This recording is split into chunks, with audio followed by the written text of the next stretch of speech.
Happy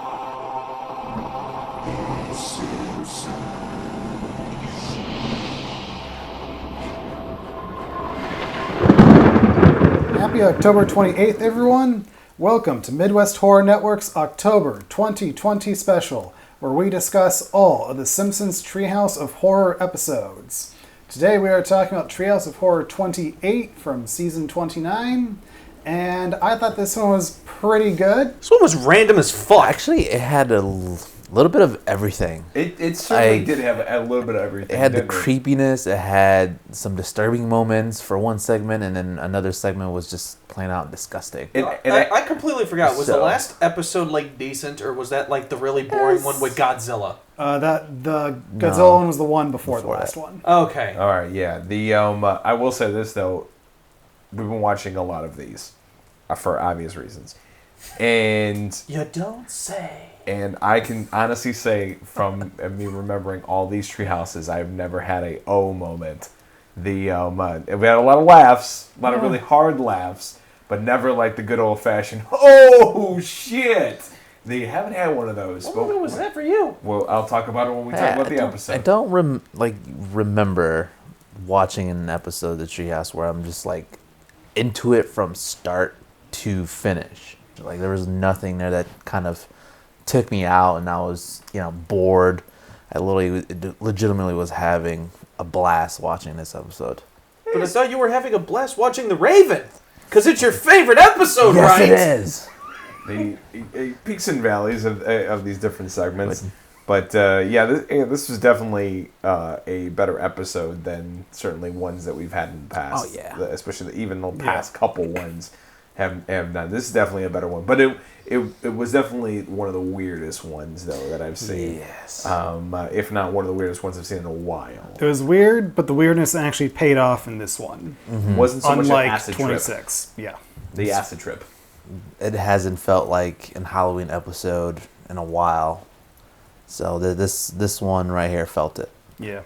So should we get right into it then? Yeah. Yep. All right. So they actually gave the intro to this one a title, The Sweets Hereafter. And in this, it's 3D animated, and there's a bowl of candy outside of a house on Halloween night, and the candy is alive, and it's Simpsons characters. So like Bart, Marge, Homer are all candy bars. Lisa is an apple. Maggie is one of those ring pops. I didn't even notice Maggie was in there. Yep, yeah, she was kind of just in the corner, but she was there. And Bart's afraid, what if somebody takes him? And Lisa's like, nobody ever takes me. They must think there's a razor blade in me, because she's an apple. And Bart says, yeah, that's why nobody wants you. Yeah. So then in comes Shauna, Jimbo's girlfriend, a kind of freaky looking 3D animation of her. And she's reaching into the bowl for some candy. And Homer, trying to protect his family, offers up Grandpa or Senior Mints. And so she takes the Senior Mints and eats Grandpa Simpson. Oh, I forgot to mention too, also in the bowl were 3D animated Kang and Kodos. Yes. Yeah. Yep. Didn't even say anything. They were just there. Yes. So I guess that's our Kang and Kodos moment for this year. Yep. So the night goes by, and it's the morning after, November 1st, it's daylight, and all that's left in the bowl is the Simpsons family candies. And the owner of the house brings the bowl inside, puts it up on a high shelf to be forgotten forever. And next to them is an Easter basket with a chocolate bunny who's saying they're going to forget you up here. And the Easter bunny's basically gone mad with laughter, hysteria. And Homer starts eating the chocolate bunny. Because why not? It's Homer. And either Marge or Lisa Marge tells him not to, and Homer says, don't worry, chocolate doesn't feel pain. But he does. Chocolate bunny's just screaming in agony. And Lisa says, Dad, I can't stand listening to all this horror.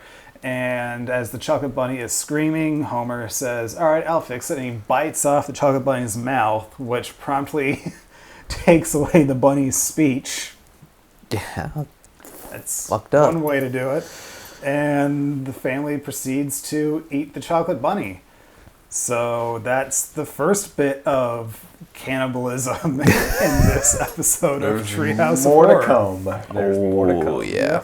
And then off to the side on the wall, it says The Simpsons Easter Special, but the chocolate from the Chocolate Bunny splashes onto that title to reveal Simpsons Treehouse of Horror 28. End of intro. I liked this one a lot. All right. It was definitely one of the more out there ones, but it wasn't too out there. Yeah. It was unique. It was out there enough. It was unique and it felt earned. Yeah. It was unique, and they're definitely taking advantage of it, experimenting with different types of animation the last few episodes. I think this was a parody of that one movie that came out. Sausage Party. Yeah, Sausage Party or Yeah. Fest, whatever the hell it was called. Sausage Party. I forgot I watched that. That was actually decent. I don't know. That movie just... Ugh. It was eh. Brendan's going to check on the actual dates You don't, to see if they... you don't like if they, food orgies? Yeah, Sausage Party was the year before this. So there we go. I liked this more than the actual movie. Yeah, I agree. By a lot. Mark, tell us about our first story, The Exor-Sis. What this is going to be about. So it starts out... This is essentially a Exorcist parody. So it starts out with a archaeological digging up several different artifacts, then digs up a demon statue, Pazuzu. Was a Pazuzu, With a P, apparently. which originally they actually dubbed over. You're gonna have to let me know about this joke, but when the statue was showing, it actually showed a name before. Matt and then Groening. It was Matt Groening. Matt Groening, was that one of the writers of Simpsons, Creators. or who is Oh that? dear. I don't know, dude. He's the creator. Oh, that he's a demon. Yeah, that makes sense. He created That The checks out. Simpsons. He created Futurama. He is the name behind The Simpsons, Mark. Sorry. Look, we'll give him props for Futurama. That show is phenomenal. This show, I'm sorry, I can't. I just, no. Sorry, man. I don't have a catalog of names of these people, so excuse me. You got to remember, me and Mark are the two who don't give a shit about this show for the most True. part. I mean, it's, Fair no, enough. see, well, Fair there's enough. a difference. Like, I have a passive attitude towards it. You have a blind hatred of it. I don't have a blind hatred towards this. I have a blind hatred towards the Raven, Mark. Get it right. You bastard. There was one segment you hated Yes, more there than was. that. No, I Yes, didn't. there was. We have it on tape. Yes, there was. We will go back. Raven is the worst. We will Roll go the back, tape. you son of a Roll bitch. tape. So they go ahead and throw that statue into an Amazon box, and then they ship it over to The Simpsons.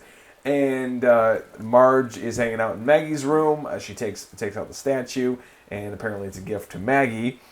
And then I guess Homer got it for her as a gift. Yeah, so Marge is all excited, like, it's Maggie, it's your first Pazuzu. Your daddy got it for you because why did you order this for her? I thought it was pizza.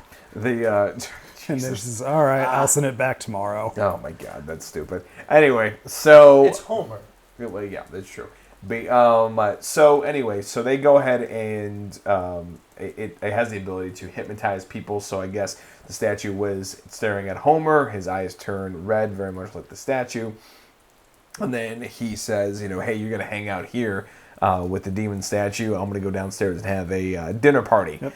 Well, as he is singing about the statue to Maggie, all of her toys come alive. And Oh yeah! Oh my God! Yes. Okay. So there's a lot of good background gags. The blocks turn to 666. The books light on fire. And in one of the best of the background gags, her cowboy toy pulls out his pistol and shoots himself underneath the chin. Which I liked the Etch-a-Sketch. Yeah, I was about to etching, say- I'm out of here, and it just rolls away. The Etch-a-Sketch just essentially writes peace out and then just leaves. It's like, wait, what? I kind of like the elves on crying blood. yeah, that was cool. Just like taking something so innocent of a child and just That was cool. yeah, it was fucked up. It's And always awesome. nice to hear Zach get a reaction out of him when it comes to anything that's going on in The Simpsons. So that's when you know it cuts through. So It's funny. The Simpsons got progressively slightly better, and the Simpsons, the Family Guy got worse. Brandon's very proud of himself with that. Anyway, the Maggie finally gets totally possessed. And then reenacts the whole situation from the movie The Exorcist. There's a dinner party going on downstairs. She does not do the whole come downstairs and pee on the carpet thing, though. She actually floats down and says that I am, a Zuzu. None shall leave alive. Just want to say, huge missed opportunity here. James Earl Jones could have done that voice, and it would have been fan-fucking-tastic. Actually, that would have been that awesome. That would have been cool. Yeah. But They have another guest voice in a later segment we'll get to that. They do? Fair Yeah. enough. Yeah. So she goes ahead and harasses everybody in the party. She ends up taking out. I think it was it's the minister's wife. Yep. Who was bitching up a storm about the refreshments. Marge is like, thank God. You got the generic cola? That's always it's such one. all I can think of was like Sarah and Lily during that joke, because I know if they were here they would laugh their asses off, because that's a chick joke. Like it's like, yep, that's pretty true. Really? Chicks would secretly want other chicks to die. It happens. No. Wait, I thought we were talking about the cola thing. No, God, no. Just women being bitches to each other at parties and being slightly passive aggressive. Yeah. It happens all the time. It progresses when you get older. Then they turn to Karens. The minister's daughter is definitely a fucking Karen. Wife. Wife. Yeah. Whatever. Oh, yeah. Definitely a fucking Karen. Yeah. Wait, what the hell do they hate cola for? And then Dr. Herbert. Hibbert. I always mess up his name. Herbert? Yes, that. So he says, someone's getting through to their terrible twos. Someone's having an affair with your nurse. Which is actually a pretty good moment all by itself, which is great. When he takes her temperature, and it's 127. I guess something's wrong. And then she proceeds to take the thermometer and stab him in the neck with it. They go ahead and goes to the next scene. They're calling a priest to come out there. They got her all tied up. And then the priest shows up, and there's a special appearance by the leprechaun, who has randomly been showing up in the last several episodes. I don't know why all of a sudden. Not that we're complaining. No, not necessarily. It's just Here's an odd time for him to show up. His appearances are just kind of like random and not funny though. Like the character is hilarious. It's It's funny because he puts him in a Ziploc bag and pretty much suffocates. Slowly dies. Yeah, know, so that was funny. I feel like they could do something funnier. Like I don't know. want them to do An more Irish with the little Catholic priest with a leprechaun in his bag. That makes sense to me. Yeah. I don't know. I just didn't think it was that funny, which sucks because the leprechaun was fucking hilarious. The leprechaun is hilarious, and actually, if memory serves correctly, I really enjoyed that episode. I would have loved to have seen the little leprechaun just bounce with or just battle with Pazuzu.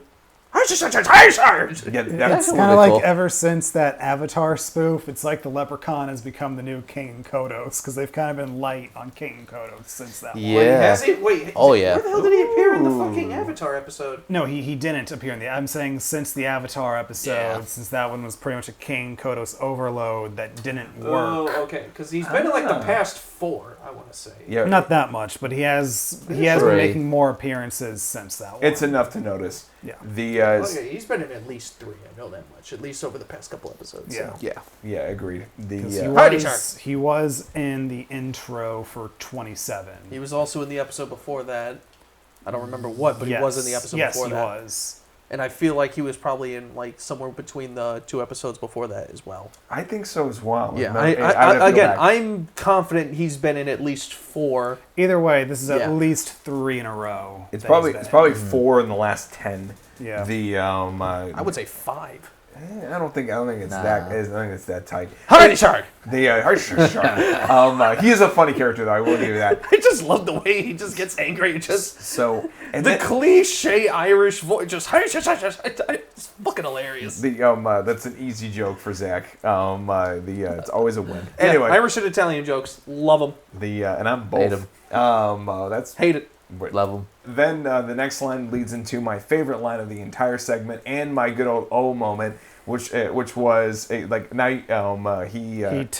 priest tells Homer and Marge, because Before he showed up, Ned tied Maggie down with That's right. Bible ribbons. That's right. And then she beat the shit out Yeah, of him with 4 it. Bible ribbons, 1 for each arm and leg. So she's tied to the crib at the wrists and the ankles. And she's just floating above the crib. And she uses telekinetic powers to basically beat up Ned and choke him to death with the toy police car. Which they fucked up because he wasn't beheaded. I know, right? So anyway, That is a good point. when the priest arrives, he tells Homer and Marge to cut her loose. And Homer and Marge is like, why? He says to them, if you can't trust a Catholic priest with a child, who can you trust? and God. that worked. That did work. That was worked. fucked That up. means 2 things. That means It means one thing. and that's it. felony. I've laughed really hard at this show. I've snickered. I've rolled my eyes. I've groaned. I've never had a good old fashioned oh shit moment. All I could think was felony, felony, felony, felony. And then I also laughed at Zach's reaction. We gotta figure out this felony count, man. It's got to be up to No. 200 at this point. Keep going. But yeah, that was a good old fashioned moment that I really enjoyed. And he went ahead and pulled out his cross and said, the power of Christ compels you, or something to that. Demon be gone. Or Demon be something, gone, along something those generic like lines. that. Demon be going 3 times. Well, yeah, and Homer actually complained. He's like, "That's all you're gonna do," and he's like, "Well, you have to say it 3 times." It's like, that's gonna make a difference. Demon be gone. and then demon be gone, and then the demon was gone. In fact, Maggie floated back down into the crib. Everything was cool, and then the priest said, "Be quiet now. Azuzu is somewhere in the place." And then all of a sudden, Bart's head started spinning like Maggie had done during that segment. And then finally realized Azuzu's trying to escape out of Bart's stomach because it's like, I've never met a soul so black as Bart's. Get me the hell out of here. Cinnamon, cinnamon, cinnamon. Wait, did he say cinnamon? No, but I wish he did. I was about to say, That holy would've shit. been awesome. That would have been amazing. Yeah. Different demon, though. True, but still would have been fun. And then I believe the episode came to a conclusion after that. Yeah, Bart did ask Pazuzu to grow him some horns, and at That's first right. it was like these little nubs, and Homer made fun of him for it, and then the horns just grow like super big and basically impale Homer through the nose. At least I can get out of jury duty now. And then it shows him with jury duty with the horn inside of him. Don't! Exactly. Yep. And then the episode ends. That's also accurate. I think this is a pretty fun segment. It's probably my favorite one of my favorite segments of the whole episode. I did enjoy it. Some good animation, some good stories. This one was a little bit better than average, but You just saying it's a little bit better than average is it means it's really good. Definitely ramped up the creepy factor for sure, because they were lacking the last like yeah. 7 episodes, and maybe more than that. I just really would have loved to have seen more of that leprechaun. I really enjoyed this Sure. one too. The Exorcist is one of my favorite, not just favorite horror movies, but favorite movies in general. You mean trilogy, right? And I thought they did a pretty good job with it. Brandon, you mean trilogy, right? Exorcist 2 is a disaster. Exorcist 3 is actually pretty darn underrated. Like I said, trilogy, right? Do you want to talk about the prequels? They're prequels. No. No, nobody wants to talk about that. This is a fun segment. I love the animation. There was a couple really great insults traded back and forth. I did love the whole thing. You know, someone's got this terrible twos. Someone's sleeping with their nurse. And he's like, no. Then he with his wife directly behind him, She also kills Hibbert with the thermometer as well. which is pretty Through his awesome. throat. It's throated with mercury, essentially. And then all the background gags, all the toys was fun. This is definitely an overall really good segment, and I would dare to say that it actually was, like David was saying, it was pretty good from start to finish. There wasn't a lot of lulls in that particular segment. My biggest problem with it was there's a lot of opportunities I saw to make it even better, but they just weren't there. So that's my thing. Yeah. I mean, compared to the last fucking 10 episodes we were watching, this one is up there.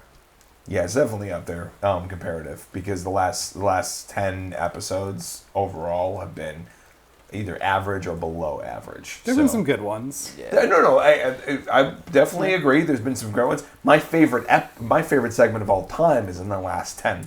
The fucking Lorax joke. I still don't know why I find it so fucking funny. Dude. Right. But we're not here to talk about those ones today. Fair enough. But yeah, overall, really, really good segment. I highly enjoyed it. Yep. All right. Yeah, I really liked this one too, so I think we're good to move on to segment 2. Zach, tell us about Coralisa. So it starts off with Lisa in her room. It's 3D animation, and she beheads herself. End of the story, ladies and gentlemen. I'm glad you could show up today. Yeah. Well, it's a Lisa doll being made. That was a Lisa doll? Yeah, if you've seen Coraline, you would... Yeah, that's the problem. I haven't seen the movie, and I want to. I really do. I'm just lazy when it comes to watching a lot of movies. But, okay, anyways, that's the intro to the intro. So, it starts, Lisa and the family are all having breakfast, I believe, in the kitchen, and Lisa asks, who wants to go pick up trash? Nobody wants to do anything with Lisa because she's boring as fuck. So she goes up to her room, hates her family, and then the cat just discovers this little secret compartment in her room. She opens the door, the cat runs in. Snowball, you can't go in there. She follows the cat can talk. Mm-hmm. Wait, you can talk? Yes, on this plane of universe, cats are very intelligent. Ooh, shiny. She's just flashing a flashlight around and he's just chasing the flashlight. And I just want to point something out. This show would be a whole lot better if that cat talked way more often. She goes to the other dimension and it's this well 3D animated, essentially Coraline-like universe, essentially. Yeah. And it's perfect. Lisa loves it. She figures out quickly that if she wants to live here, she's going to have to get buttons sewn into her eyes. So she leaves. Goes back to her original dimension, realizes her family is fucking stupid, and she's like, nah, fuck that, I'm going to go get the buttons, and just live there. Lisa's been missing for a while, the family goes to investigate, Bart finds the secret compartment, he decides to stay over there too. Marge goes in, she stays too, Homer goes in, why the fuck did everybody stay here? Kind of gets into a little debacle with the family, Homer loses his fake Homer loses his head, or other dimension Homer, and yeah, things just kind of progress, and then they all end up living in the original dimension. And Homer's glad that there's now an extra Homer that can go to parent-teacher conferences. And so then that Homer comes home and says, Bart drew this picture of his family, and now we're going to be visited by a social worker and an exterminator. Which the creepy Marge proceeds to whip out every weapon she can find in her bug-like form and just say, I'm ready for war! Oh, yeah, that's the part that Zach missed. She turns into a giant bug. Oh, yeah, that's right. When the shit goes down with Homer. Yeah, which that's also from Coraline. Yeah. My favorite part is like the first segment transitioned to the second one with Maggie still feeling the effects from being possessed that's right. by I forgot Zuzu, about that. Yeah. Which the vomiting was fucking gross, by the way. They did a fucking great job animating that. Yeah, that was pretty funny. It's not like that was a. I've seen tie-ins that they've done before. Mm-hmm. This one actually worked. Yeah, it did. It worked a lot. Like the consistency between the episodes was nice. Yeah, because but for the this reason they segment didn't in want to do particular, anything, because the reason they didn't want to do anything with Lisa, or at least one of Marge's reasons was, Maggie still got a touch of Pazuzu, and Homer says at least she didn't throw up, and then that's when Maggie just projectile vomits, and she actually launches herself into the other room, and green thick vomit is just spraying all over the kitchen. I love Marge's reaction too. She's like, everywhere except the sink. Great. It's a little overdone, but that's what makes it funny. So this segment, I think, definitely benefits you a lot if you have seen the Coraline movie. I haven't, so it was just kind of meh for me. I've seen bits and parts of it. I really appreciate the animation that they did. To absolutely. This whole episode in general, like their animation has been great. Like I like the fact that they did a lot of 3D animation this time around to kind of differentiate. I think things. Lisa made like a comment like this animation is great for being a mid segment. Oh yeah, segment. Yeah. Good old. Which that was a weird comment to make because like the episodes that are like the best are very inconsistent. Like it's not like when they first started where their first episode was their best one. Yeah. I will state the obvious in the situation. I would say that all of the Treehouse of Horror episodes that were direct parodies, you really do have to see those movies in order for them to benefit, or at least 90% of them. To really, really enjoy them. I think the only exception that I can actually remember right now, ironically enough, is actually the Exor-Sis episode, the segment we just did.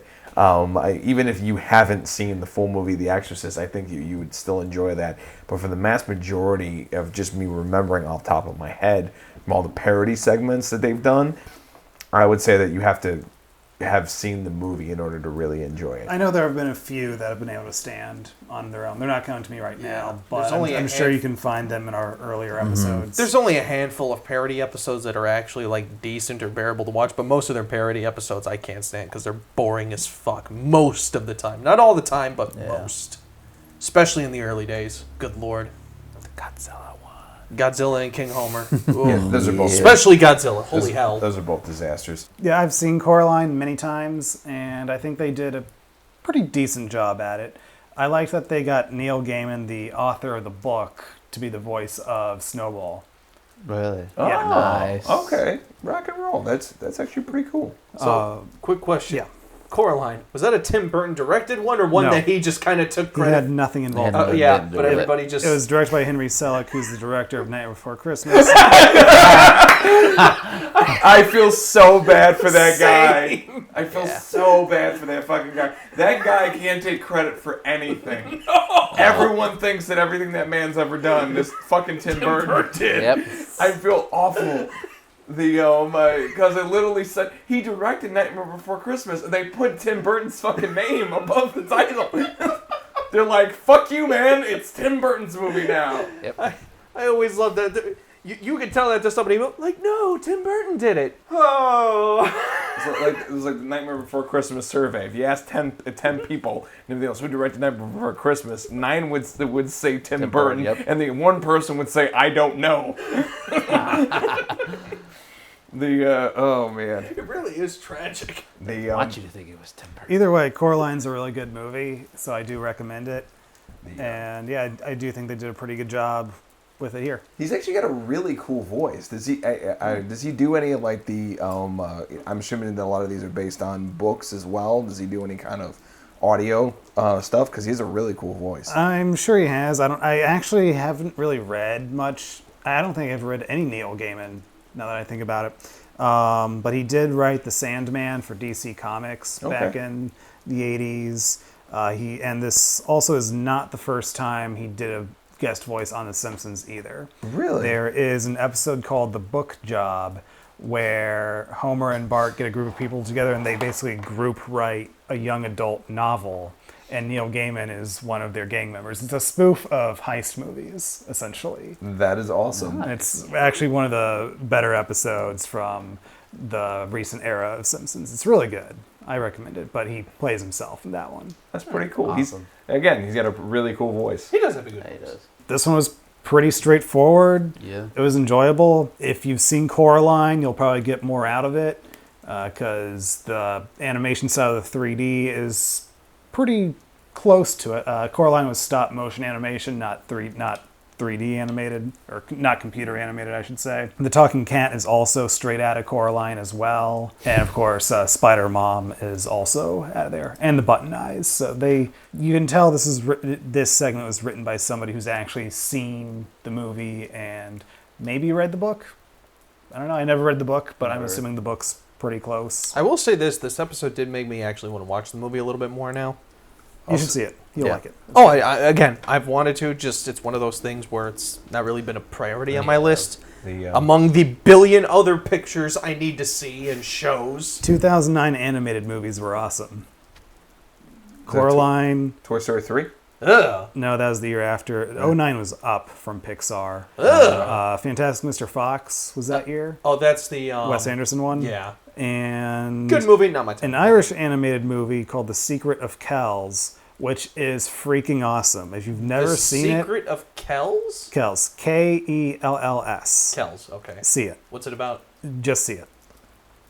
Okay. Take his judgment call on that. Alrighty, sorry. It's always nice when writers actually watch the movies that they're gonna parody. I think it's a good thing, opposed to other ones and other episodes when they had no idea what the fuck they were doing. Yeah.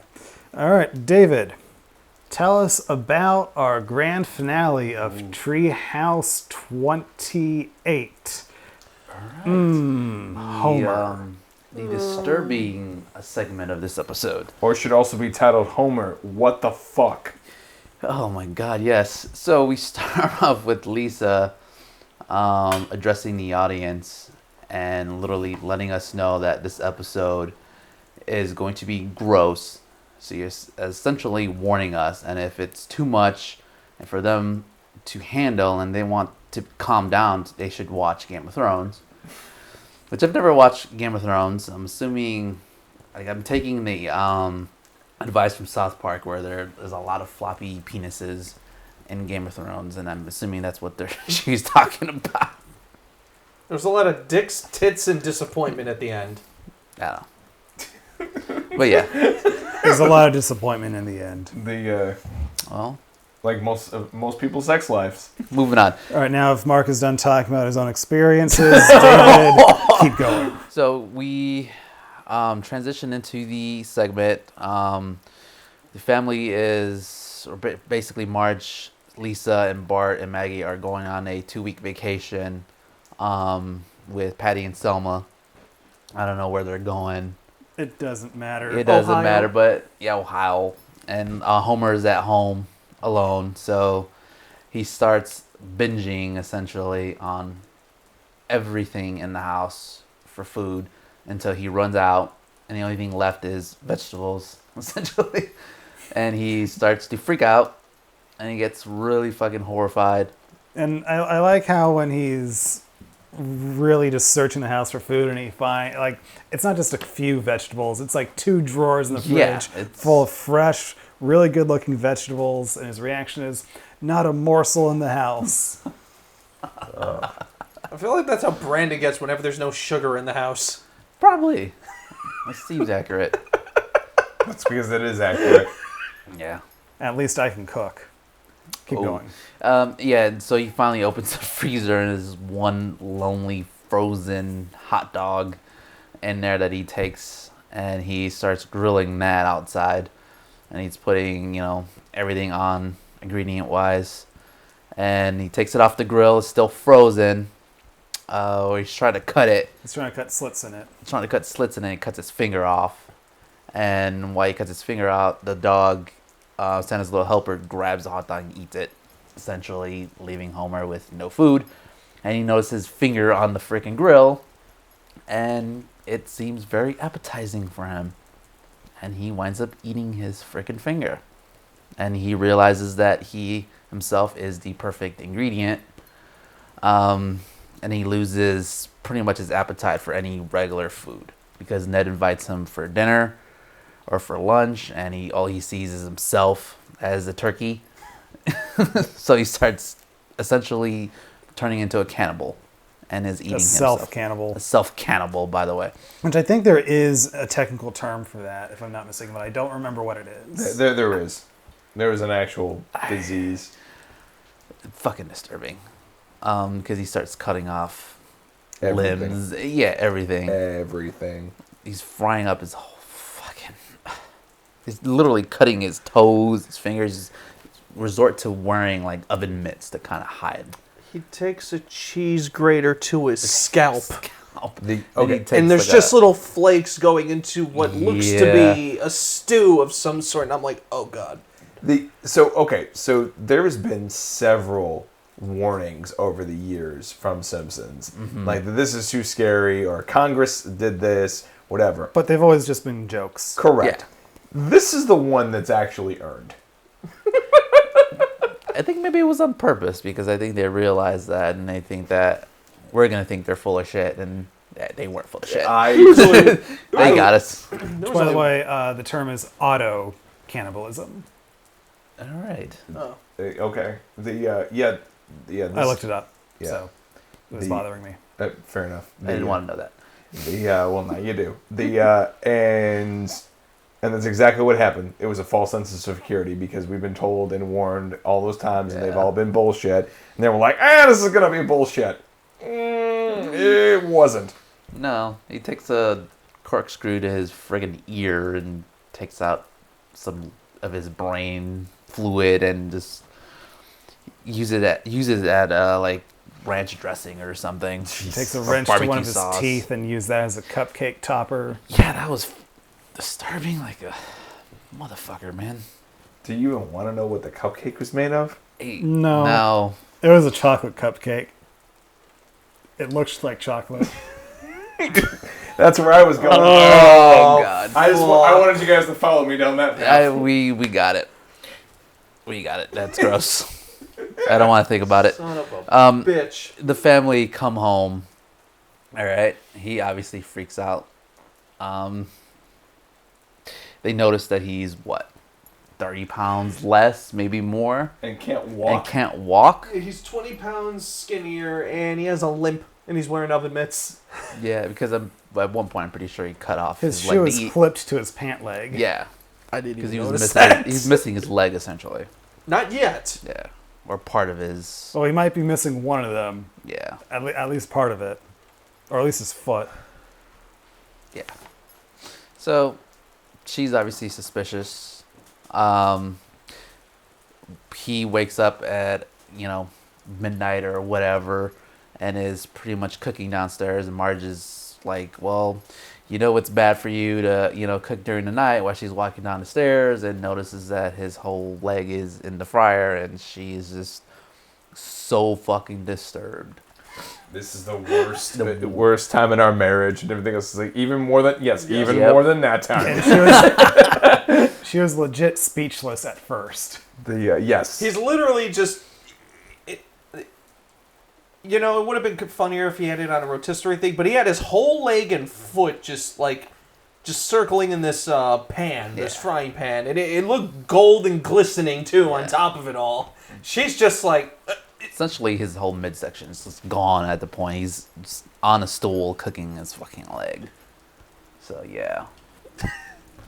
We have that. and then they end up in And they end up in therapy. An addiction counselor voiced by William Friedkin, the director of The Exorcist.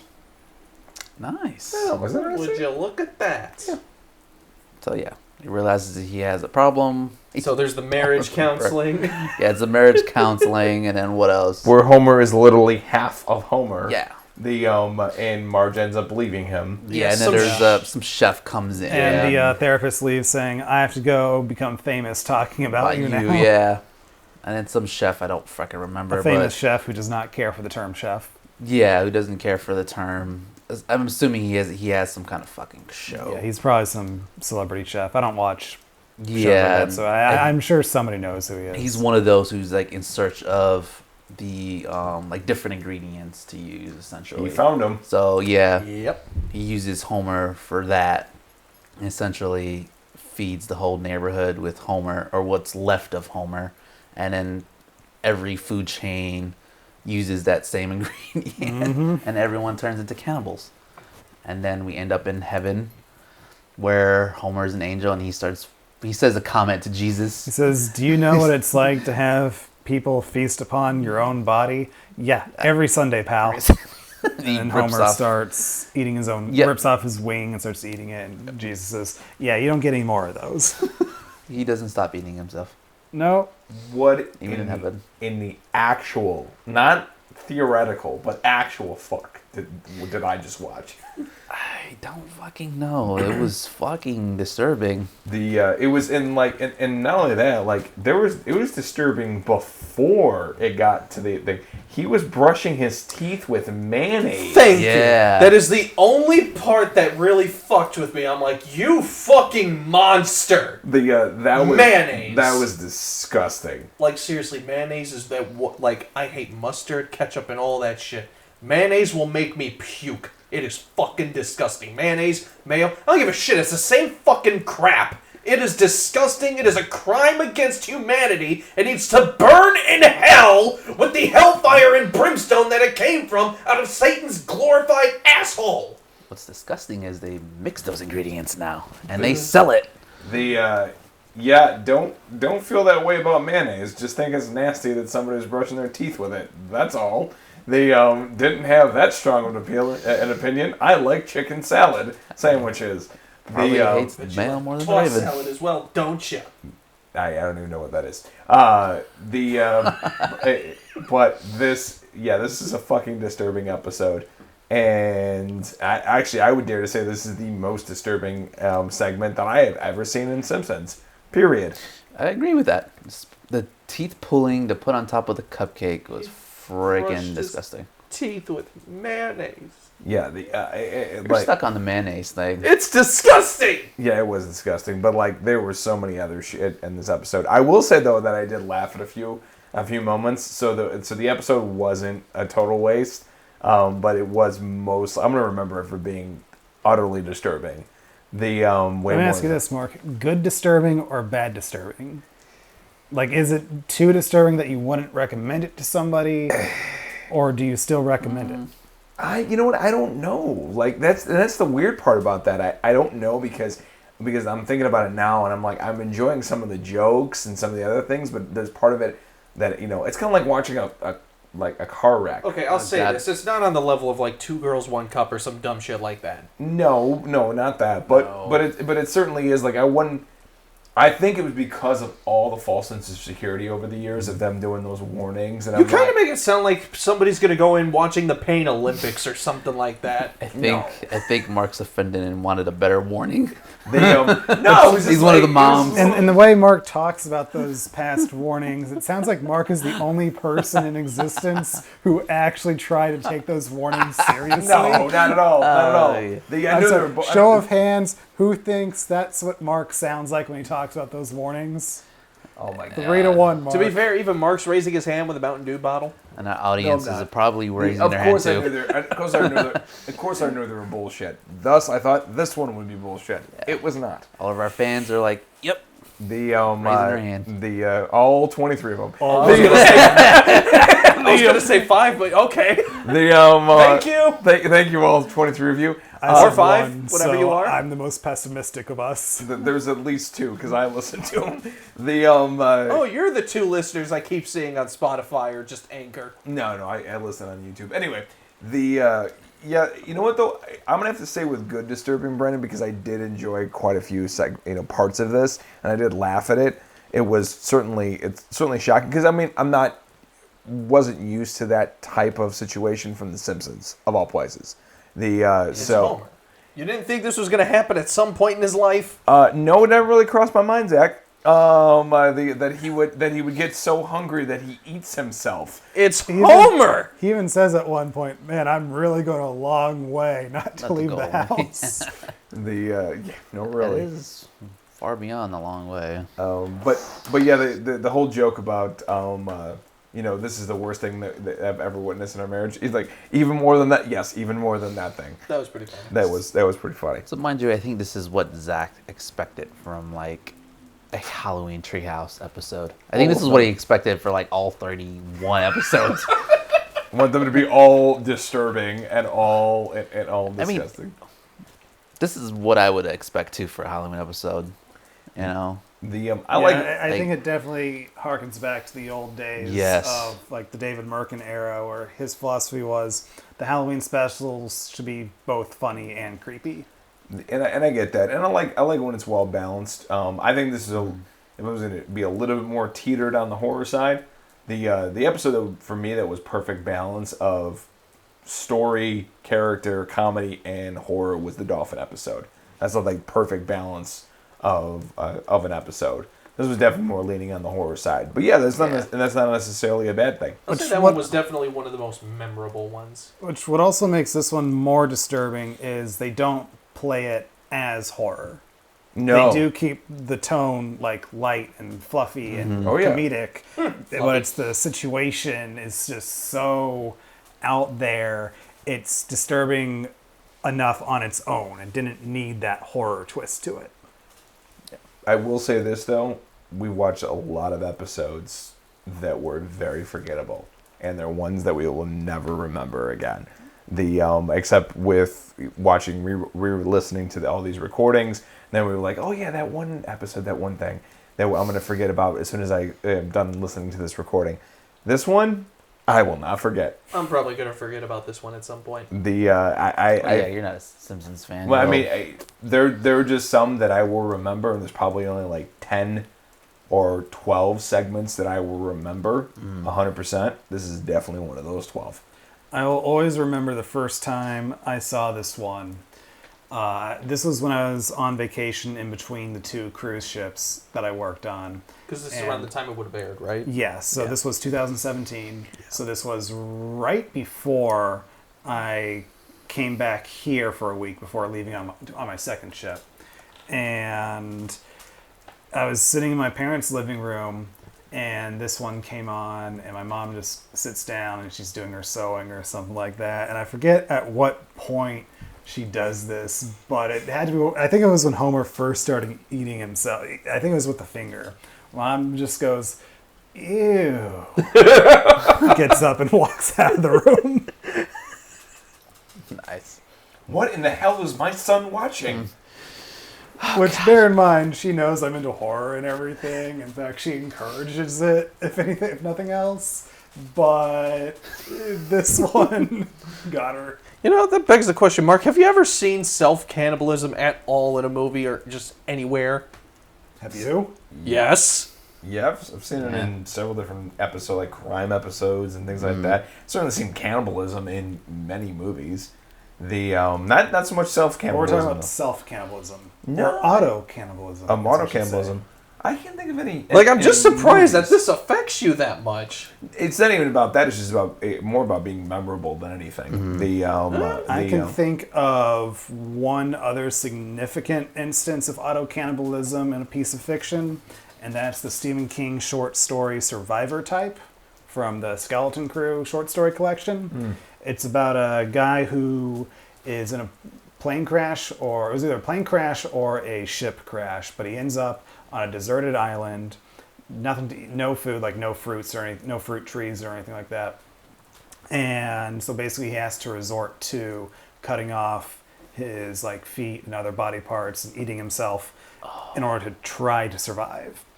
It was actually originally supposed to be the pilot episode of Shudder's Creepshow series, but they just couldn't make it work because of budgetary reasons. Yeah, I can see that. However, it is going to be one of the segments in the animated special this year. That sounds like an episode I would definitely much rather see live action than animated. Like, Yeah, but I like animation and stuff like that, and I like how like just out there you can get with it, but I will still always, for the most part, prefer to see horror in live action just because it's much more visually appealing. I like seeing real gore, like real blood, guts, and violence. Animated violence is cool and stuff, but it's just not the same. it's not but as for visceral. one reason or another, they just couldn't make this one work live action, I guess, because I guess with where they're filming it, it was like they tried passing off a practical location for the island, but it just wasn't working. They tried doing some green screen tests, and it was like, this looks terrible. They just couldn't make it work within their budget. Do you know where they're filming these? They film in Georgia, Okay. which I should have explains figured a lot. that because it's run by Greg Nicotero, who's heavy on Walking Dead, and that's in Georgia. So I'd imagine to keep things easy, he does both in Georgia. Okay, then that makes more sense. Yeah. Doing an island in Georgia is probably not the easiest thing in the world. Hopefully they get a budget increase sooner than later when they do it. Yeah, I've never.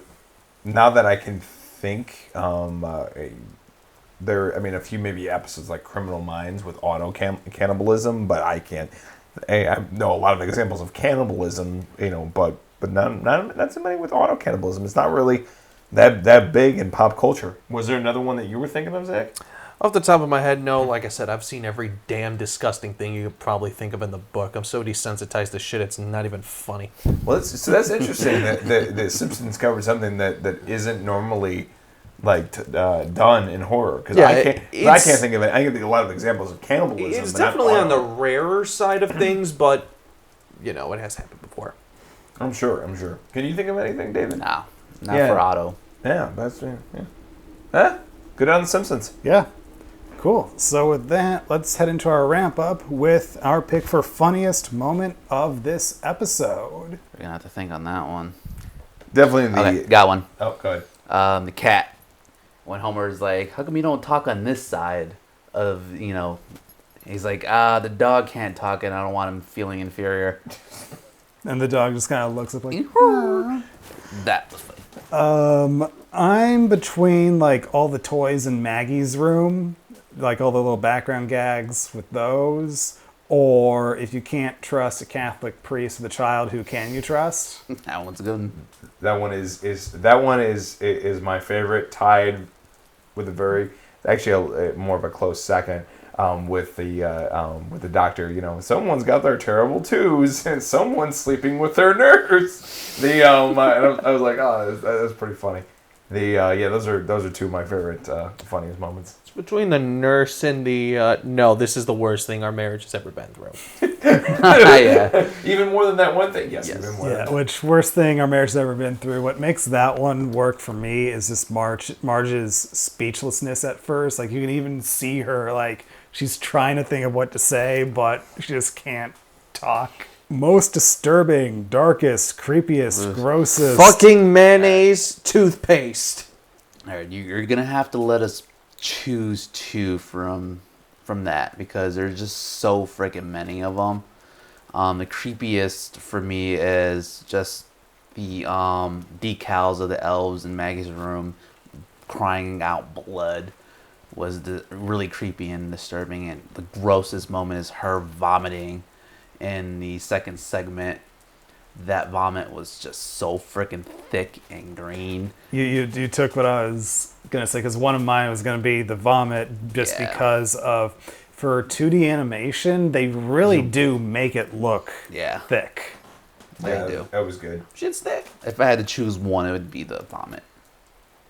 There's a lot of disturbing moments and a lot of gross moments from the third segment. Tell us about your most disturbing, Mark. But actually, the most disturbing one is the one that I made everybody think with, when Homer made the human cupcake. Yeah. And that's the one. That's a one you have to. You start going down that rabbit hole and questioning why that cupcake is. I'm way more creeped out by the corkscrew going into his ear, because he went deep with that. Yes, he did. I kind of just, with Mark's theory, I think he is just absolutely right about that, because he's done. There's no ingredients left in the house. All right, there's no fucking cake mix. There's nothing. But we do see him like chopping up an onion at one point, so he has used other ingredients in mixture with him. The only thing left was the vegetables. So he had like 2 drawers full of that shit. Look, It checks out. He's right. He still brushed his teeth with mayonnaise. Zach, you need to get You over it. fucking monster! You really need to get over it. No!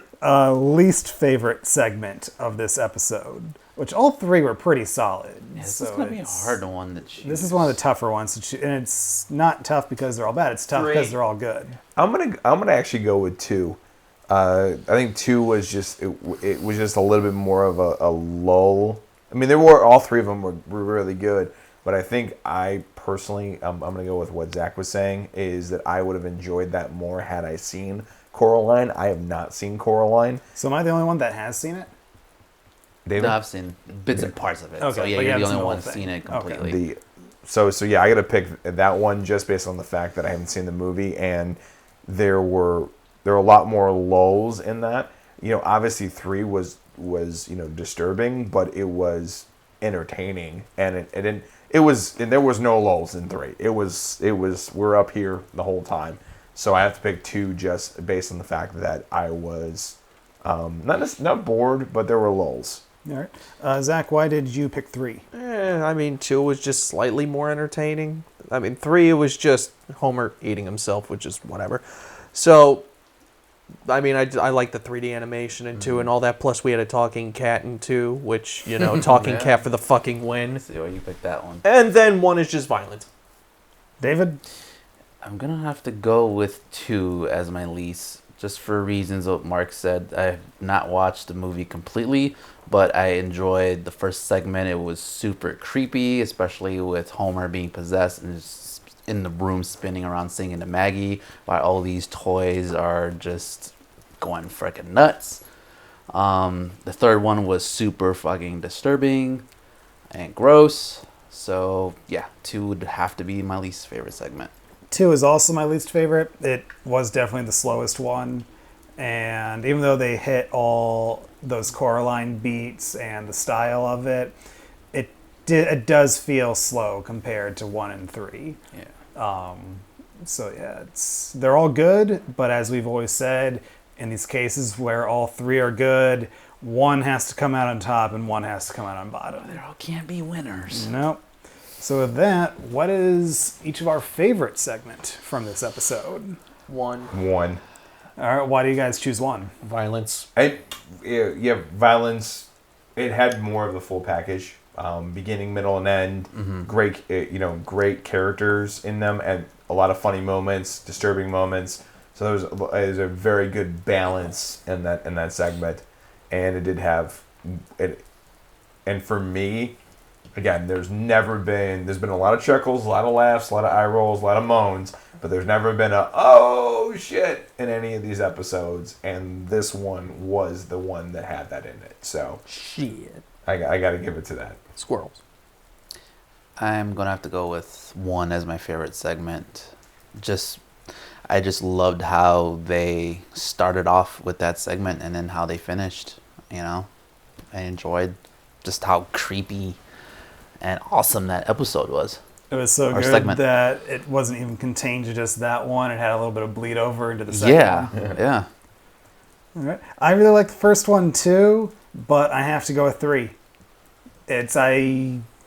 Watching it when it first aired, that one actually did have quite the impact when it first aired. You brush your teeth with mayonnaise, don't you? No, I don't.